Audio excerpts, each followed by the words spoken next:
When the 2025 playoffs tipped off, most people had their focus on the usual suspects. Jokic and Murray were chasing another ring. Luka now had LeBron by his side. Tatum and Brown were ready to step up again. Giannis and Lillard were looking dangerous together. Even Harden and Kawhi were getting their share of the attention. But somehow, none of that has been the story, because Anthony Edwards and Julius Randle have completely stolen the spotlight. And this isn't just some random hot streak, it's becoming a real problem.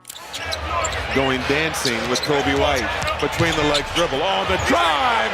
Easy lane. Edwards has turned into a full-fledged superstar right before our eyes. And Randle, after years of criticism and playoff meltdowns, he's rewriting the narrative in real time. Together, they're not just winning, they're reshaping expectations. And if this keeps up, we might be witnessing the birth of a new playoff duo that nobody saw coming. And the rest of the NBA might have a real problem on its hands. When Anthony Edwards first entered the league, you could tell he was special, really special. But over the past 5 years, we've watched him gradually evolve into one of the NBA's most explosive and dynamic superstars. At 6'4", 225 pounds, with a lightning-quick first step and insane hops, Ant is a physical specimen who gives opposing defenses nightmares on a nightly basis. He's always had a natural gift for scoring, but in the last 2 seasons, he's taken things to a whole new level. Edwards has transformed into a true 3-level scorer, especially improving his outside shot, an area that once raised concerns. In the 2024-25 regular season, he averaged 27.6 points, 5.7 rebounds, and 4.5 assists per game, while hitting 39.5% of his 10.3 three-point attempts. That level of production earned him his 3rd straight All-Star appearance, all by just his 5th season. Now, he's a threat from anywhere on the floor. He can blow by defenders for acrobatic layups or highlight reel dunks. And when defenses collapse, he has the step back and spot up 3 in his bag. Kobe White just made a really hard shot. I mean, that's the shot you want guys to take. Edwards beyond the arc. When Ant decides it's takeover time, there are very few players in the league who can stop him. But beyond his physical tools and nightly production, it's Anthony Edwards' mentality, maturity, and growing command as a leader that truly separates him from most young stars. He doesn't just want to win, he wants to dominate. Every time he steps on the court, he's looking to leave a mark. The bigger the moment, the more focused he becomes, and his level rises, especially against elite opponents. He's grown into a vocal leader on the Timberwolves squad and has drawn comparisons to Michael Jordan and Kobe Bryant, not just for the highlights, but for the way he embraces pressure. His belief in himself borders on irrational. It's the kind of audacity that's pulling one of the least successful franchises in pro sport out of the muck and into the light. Last postseason, he led Minnesota to its first conference finals in decades, and now he's done it again. In this year's playoffs, Edwards has stepped on the gas even more, averaging 26.5 points, 8 rebounds, and 5.9 assists over 10 games, becoming just the 6th player in NBA history to reach 1,000 playoff points before turning 24. He's the focal point of everything this Wolves team does. He's already taken down Kevin Durant, Devin Booker, Nikola Jokic, LeBron James, Luka Doncic, and now the Warriors. Not only is the dawning of a new era in Minnesota, but the franchise has entered the Ant era, and so has the entire NBA. Tied up by the Timberwolves. Nickeil Alexander-Walker got a hand on it. Edwards will stop at the top of the key, and that one goes. But it's not just Edwards propelling the Timberwolves to new heights. He's got a partner in crime, Julius Randle. When the Wolves traded Karl Anthony Towns for Randle just a day before training camp, most people thought President of Basketball Operations, Tim Connolly, had lost his mind. How do you trade a core piece right after making the conference finals? And to be fair, the skepticism made sense. Randle had spent 5 years in New York, helping re-establish the Knicks as a playoff team. He made 3 All-Star appearances and 2 All-NBA teams. But in the playoffs, he struggled, shooting just 29.8% and 37.1% from the field in his 2 postseason runs, averaging 17.1 points, 9.4 rebounds, and 3.7 assists in 15 playoff games. Critics called him a playoff dropper. That label stuck. But now, the narrative is changing. Randle has been superb in Minnesota, quietly rewriting every choker narrative he picked up in New York. It didn't happen overnight. The The Wolves had to search for identity and rhythm early on in the season, but once Randle returned from a groin injury in February, everything clicked. They finished the regular season 17-4, locked in the number 6 seed, and are 30-6 in Randle's last 36 games. After dismantling the Lakers 4-1 and winning 4 straight games against the Warriors, it's clear Randle's expanded, well-rounded role is a massive reason why. Back to Kuminga, stripped Edwards, what a play! McDaniels ahead to Randle.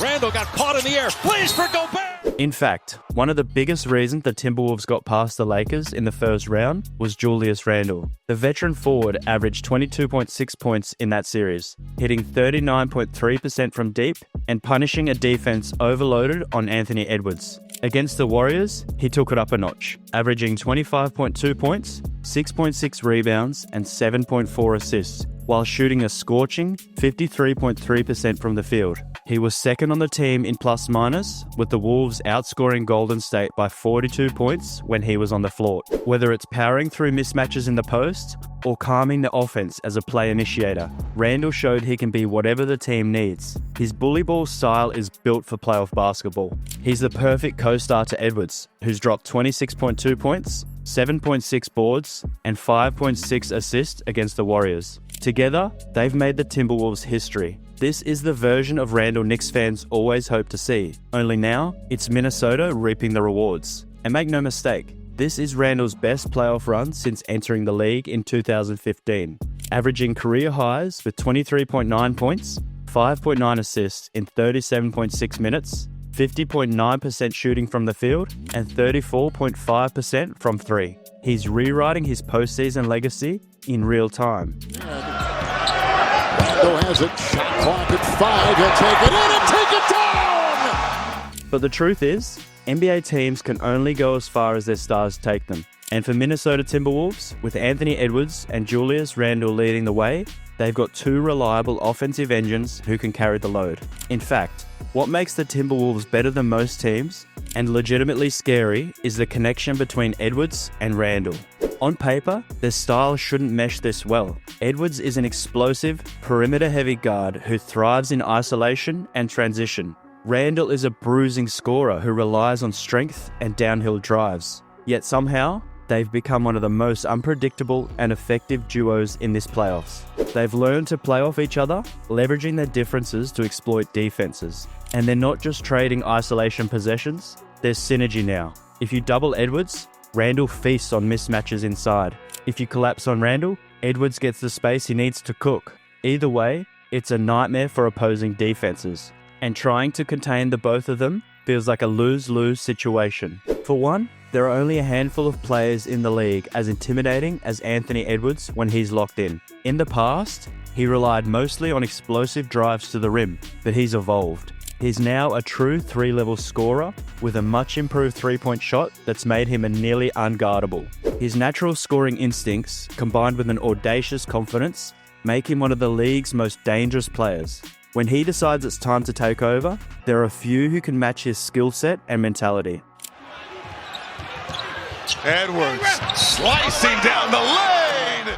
And the best part? He doesn't always have to create everything on his own anymore, because Julius Randle is right there to help.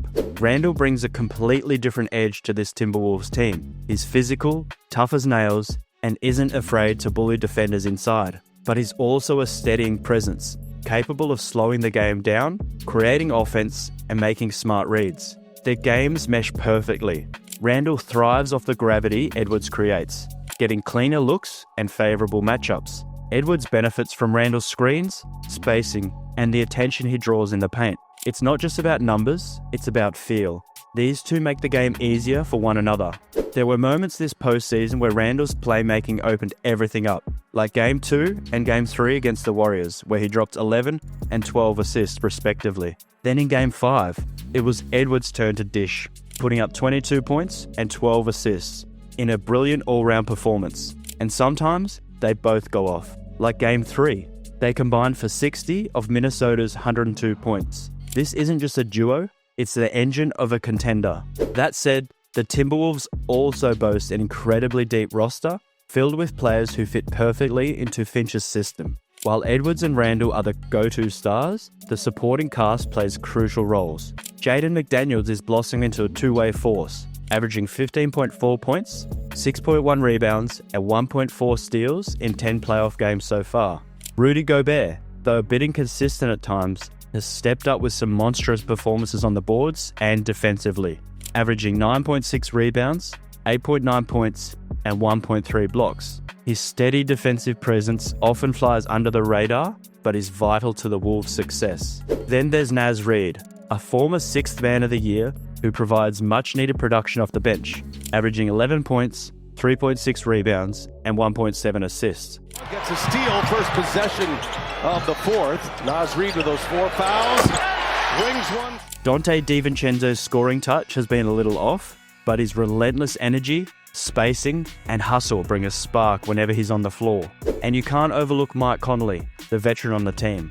After 18 years in the league and no NBA Finals appearances, Conley understands the urgency of winning like few others. Though he had modest stats, 6 points and 4.3 assists, while shooting just 7 for 28 through 4 games against the Warriors, he exploded in the closeout Game 5 with 16 points and 4 three-pointers, joining the starting lineup's potent double-figure scorers. Together, this group has been exceptional, especially in the playoffs, proving that you don't need flash or hype to win. They might not look like the best team on paper, but in real life, the Timberwolves are showing they're legitimate contenders. All in all, the Wolves are proving people wrong. Some said Ant-Man could talk, but couldn't back it up. Julius Randle was seen as a bad fit, a high-usage forward with playoff baggage. Tim Connolly, the team's president of basketball operations, was called a fool.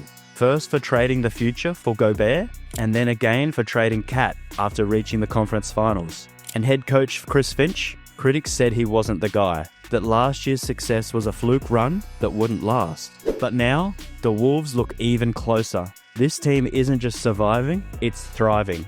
Anthony Edwards has become the kind of player who can win a series on his own. Randle gives them a second scoring option that most teams in the West simply don't have. Their physicality, toughness, and two-way mentality allow them to match up with anybody in the West. And the scary part? They can beat you in a variety of ways. Gritty, low-scoring battles, fast-paced shootouts, or structured half-court wars. Minnesota's no longer just a good story. They're a real threat. The Wolves are here. They're serious, and the rest of the NBA should be nervous. Can Anthony Edwards and Julius Randle really lead the Wolves all the way to the finals and even win a title? Let me know what you think in the comments. And don't forget to like, subscribe, and turn on notifications for more playoff breakdowns. We're just getting started.